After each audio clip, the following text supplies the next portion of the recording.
The exercise of right of reply has been requested. I call on the representative of Ethiopia. Mr. President, we ask for the floor in the exercise of the right of reply to the statement made by the Egyptian delegate against my country, Ethiopia. The unfounded claims we heard here today are also communicated to the Security Council. Ethiopia has provided a considered response based on truth and lessons from our knowledge of Egypt's baseless claims. Our position remains principled and clear. The Nile River ties Ethiopia, Egypt, and the 9 other countries of the Nile Basin with a natural bond. Ethiopia has taken all steps to preserve this bond.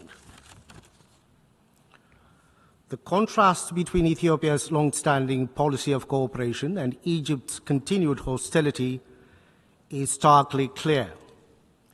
Ethiopia abides by the international law principle of equitable and reasonable utilization in its use of the Nile River.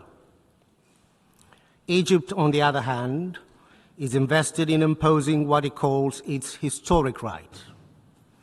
Ethiopia advances basin-wide cooperation along with its sisterly co-riparian countries.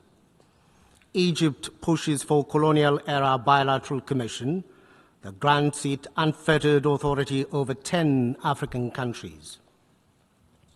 Ethiopia seeks to develop the water to protect the human rights of our people for an adequate standard of living, to ensure access to clean drinking water, food, and electricity to power our homes, schools, hospitals, and factories. Egypt insists on denying them these necessities of life by a perpetual colonial status as a desert farm, to use its own terms, and I quote, oasis for development, end of quote. Ethiopia built the Grand Ethiopian Renaissance Dam by consulting and involving Egypt in the decision-making processes, starting from the design to the operation of the dam. Egypt built the humongous High Aswan Dam, which is nearly 3 times the size of our Renaissance Dam, destroying the Nubia and Meroe civilizations, with flooding destroying the livelihood of people in its neighbor. Several rounds of negotiations have been held between Ethiopia and Egypt. Egypt tried to extract unreasonable concessions from Ethiopia without any genuine desire for a win-win solution. Egypt's representatives have not shown any inclination to produce a consensus outcome. Its entire focus is to get other Nile riparian states to recognize its claims for colonial-era entitlements and full control of the Nile.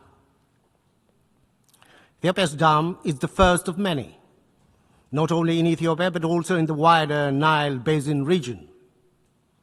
There has to be a lesson from the past to chart a positive future, a more collaborative future. Hostility only breeds divisions, wastage of resources, and missed opportunities for joint development. Ethiopia has redoubled its efforts to ensure regional peace and security, shoulder to shoulder with its neighbors, to restore peace, advance integration, and economic development, and in the fight against terrorism.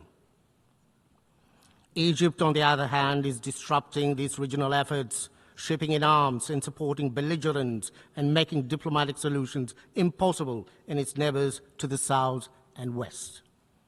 There is no parallel or comparison between my country, Ethiopia, and Egypt. Our determination to forge cooperation emanates from the just nature of our cause and action. It's influenced by the timeless bond and shared future we enjoy with our neighbors. When we exchange this word in this August Assembly, it is only because we are compelled to do so. Egypt's attempt to internationalize one hydroelectric dam, one African river, is only another case of exploiting this platform for narrow political purposes and a cover-up for national and regional preoccupations. This is one among several factors that contributed to the challenges the United Nations is facing in developing on its mandates. We thus encourage Egypt to play a constructive role in building a future of shared prosperity. I thank you, Mr. President.